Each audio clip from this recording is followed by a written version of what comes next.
has always put forth run first mentality. And I think that's what we got, except for maybe Ohio State, who's more of a 50-50. But yeah, even Penn State, when they try to be when they try to be Joe Paterno ball, they try to run the ball. Yeah.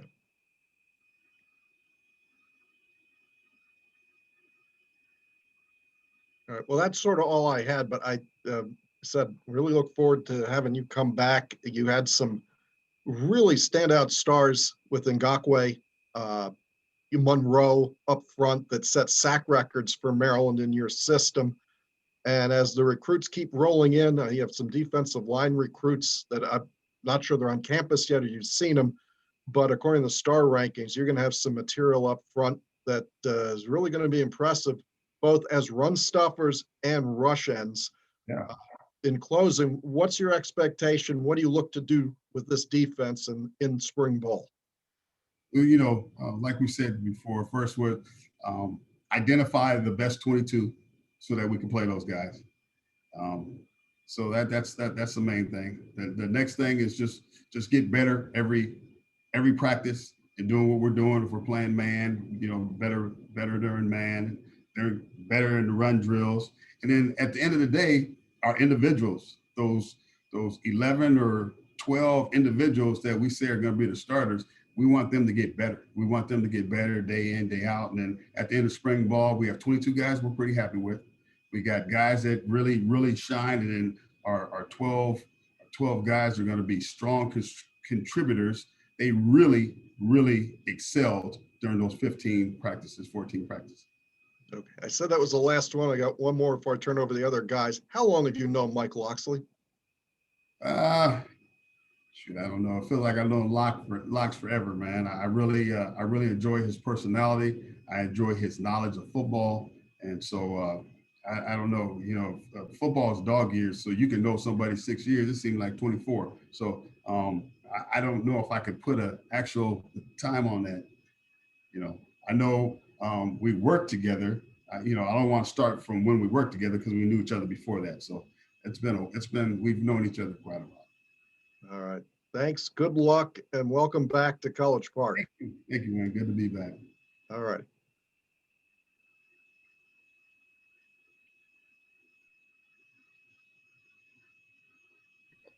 Hi, Coach. Jacob Richmond from the Diamondback. I appreciate your time today. Just a couple of quick questions.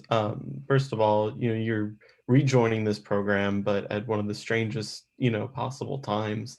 Can you talk a little bit about what interaction's been like with you and your players so far? When you say strange times because of COVID? Yes. Well, you mask up.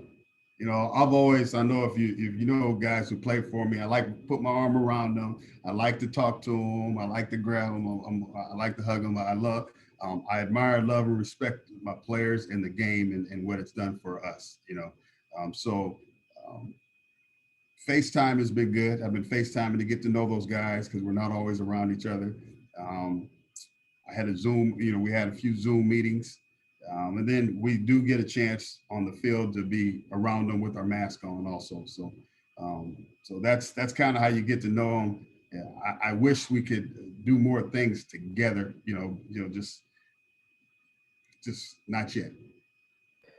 So with that, the limited time you've got to speak with them and, the tape I'm sure that you've watched of them, what is exciting you about this team? Just the effort. First of all, they're young, a lot of young guys and their effort. So you see young guys and you don't have to tell them, let's get to the ball. Let's get, you don't have to tell them that. That's awesome. That's something that's pretty exciting. So their effort is second to none. And then that's something we don't have to worry about as coaches, coaching effort. Now we can put in the details and get them to do what we do and get them to do it the way we want them to do it. Then my last question, kind of going into what you were just saying, is, how have you and the rest of the coaching staff been preparing and plan to execute to, be able to approach the season on your own terms as much as possible? When you say approach the season on our own terms, what do you? So obviously COVID's making things very difficult. You can't do, exactly everything you're used to, but how have you guys planned to approach this practice season and being able to get to where you feel need to be going into the season, whether it's athletically, health wise, game IQ, whatever you guys are looking to do. Yeah, football is, well, first and foremost, the opportunity to have spring ball is huge. So that's going to help us tremendously. And we've been excited about that and ready to attack that. Our first practice is today. So we'll be on the grass today. So that's the first and foremost. And then we only get 15 practices. 3 of them are scrimmages. So then now you're down to 12. And then the first 2, you can't be in pads. So, you really get about probably 9 true real practices. So what we like to do is just kind of dive in, get like I said earlier, identify our best 22 guys, develop the rest of them so they can seep into that, and then really just watch the individuals and get those individuals that are going to contribute better. If it's just 10% better at taking on a block and 5% better at covering, whatever the case may be, we just got to get them better. If we could get them better on a daily, every time we step on the field, that's kind of our plan. And then we could go into the summer already having an ideal of who's who, what they need to work on, and who needs to make the biggest jump for us. Great. Thank you so much, Coach. I appreciate your time.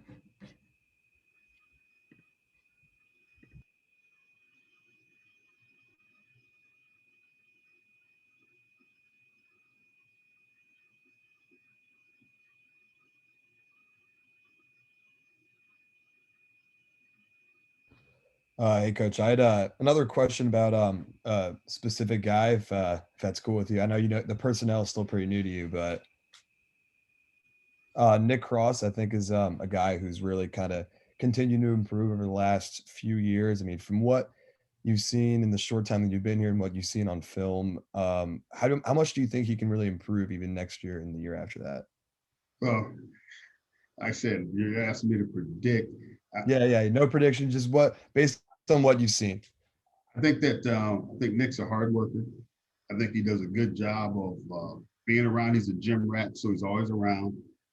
So I've got to say, he's one of the guys, I've seen probably the most because he's always sitting in my office or somewhere around talking to Coach Baker or something. He's around.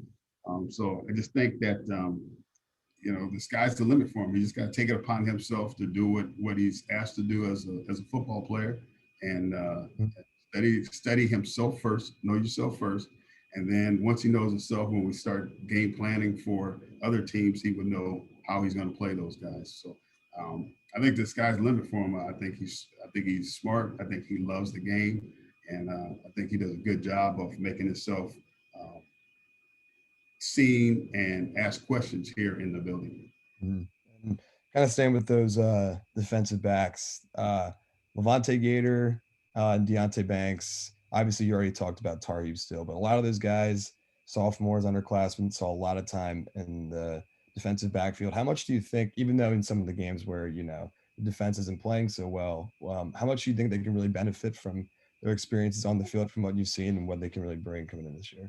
That experience is huge because that's a fast learning experience, right? So you could take that by they can look at themselves on tape. And I tell defensive backs as well as linebackers, as well as D-line, everybody individually, you should look at yourself. And as a defensive back, I should look at my feet. I should look at how I lined up. And those guys, I'll take Banks for instance. He did a good job earlier when I first got here, just kind of feeling me out, asking what he could do to get better, talking to Coach Baker, and then looking at himself and seeing when Coach Baker says you're too far outside, now you could see that. Because I think a lot of times when you're in it, and you know this, Henry, when you're in some, it's hard for you to see that you're wrong. But now, once you start looking at yourself and know what you're supposed to do, say, why was I, then now you can correct it. So with those corrections in the bank, I think that those guys are going to have fun spring football and now have an opportunity to be even better than they were last year. That experience and getting that stuff on film, that's you can't get that anywhere else. That's better than watching yourself at practice. And kind of on the other side of that, you got a couple seniors that have been in the program for a little bit. When it comes to your sort of defensive system and the way you want your defense to be structured, how important are seniors to what you're trying to do both on and off the field?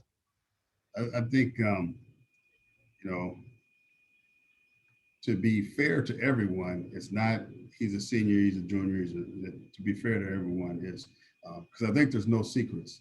In football, it's hard to have secrets. If we run down there, this guy, nobody catches the ball, this guy sacks the quarterback, then nobody really knows whether he's a freshman or senior. They just see production.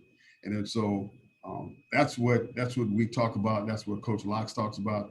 If you're a productive player and you're doing what you're supposed to do on the field and off the field, then we're going to help you shine. We're going to help you, and we're going to get everybody else to catch up to you. And you need to keep pushing yourself so everybody catch up to you. But really don't look at it as senior, junior, freshman as much as, you know, the player just producing, playing hard, playing fast, being a good person off the field.